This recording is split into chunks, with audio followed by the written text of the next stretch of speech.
Hey everybody, I finally received my Super7 Rocksteady figure, and I'm super excited to finally have him in my collection, and I wanted to do a video.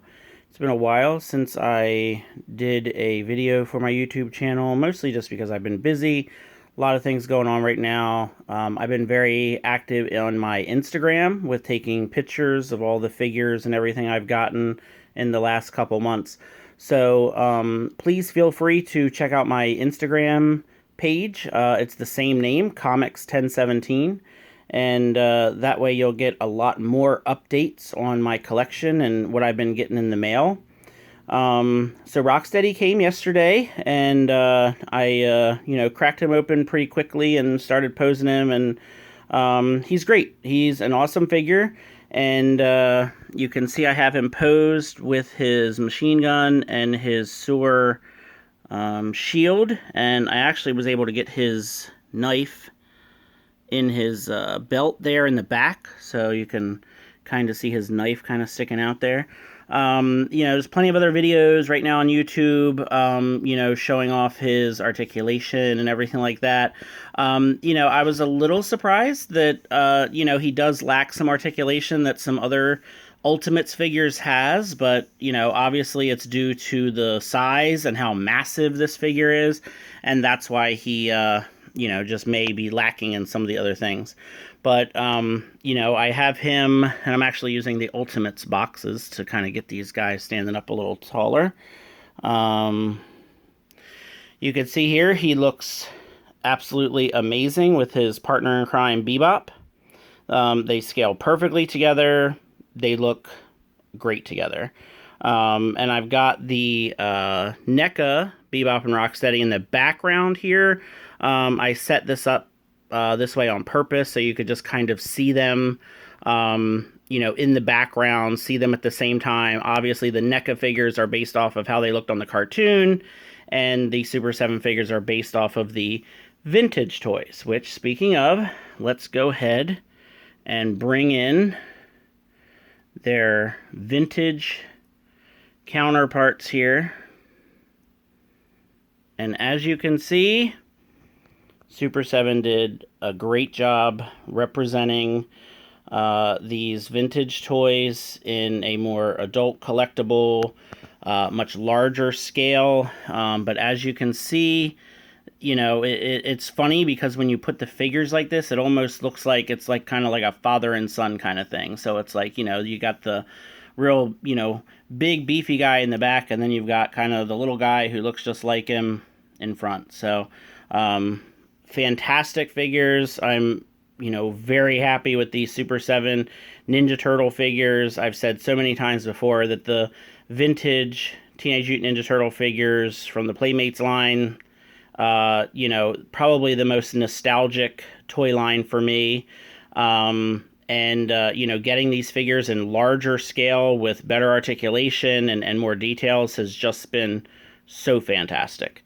So that is the vintage Rocksteady and Bebop with the Super 7 Ultimates. Just for the heck of it, another thing that I actually had them posed on another shelf this way, because I just thought that it would look kind of funny, is the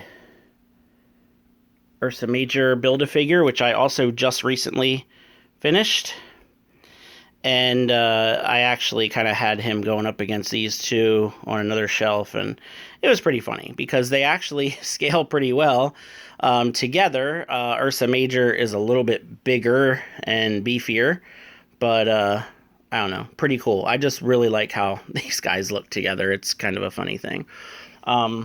And then I'm sure that many of you have seen the recent reveals of the Ninja Turtle Power Ranger crossover figures that Hasbro is doing. I saw a lot of comments online about those. I think they look really cool. I mean, my favorite part is that they are just so different. It's something new. It's something different. It's something that we've really never ever seen before, and I think that that's really awesome. So I had the comic book story, the Power Ranger Ninja Turtle crossover, the 5-issue series. I've had it since it came out in my pile of comic books that I need to read. So I'm a good year behind in comic books. But once I saw those toys get revealed, I knew that I had to, get on it. So I read the story and it was great. It was fantastic. So for those of you who have read the story, my next little comparison here is probably going to make a bit more sense. So this is the Build-A-Figure Megazord from the Bandai Legacy collection from a few years back. And this just looks so good. So good together. So again, it's a smaller, Megazord, but if you've read the story, you know that there's a reason that I am posing these two big bruisers with this Megazord. So I think that the scale is just awesome. I think it looks so cool. So then I kind of wanted to take things a little bit further, and I thought to myself, okay, well, what about doing this? So I tried at first the Lightning Collection Power Rangers, and they were just a little bit too small. But the Legacy Power Ranger figures scale absolutely perfect with the Super 7 Ninja Turtle Ultimates. So we've got the Green Ranger and the Red Ranger in the back from the Legacy Collection, and then we've got Leonardo and Raphael from Super 7. Still waiting on my Michelangelo. I'm really hoping to have Mikey in the next couple weeks. And then we've got Super 7 Shredder with Lightning Collection Rita. She's a little bit small, but they still look pretty cool together, I think. And I had these kind of posed and on a shelf for a little while, and then I took some pictures and put them up on Instagram. So again, check out my Instagram page for even more pictures of kind of like these crossover figures.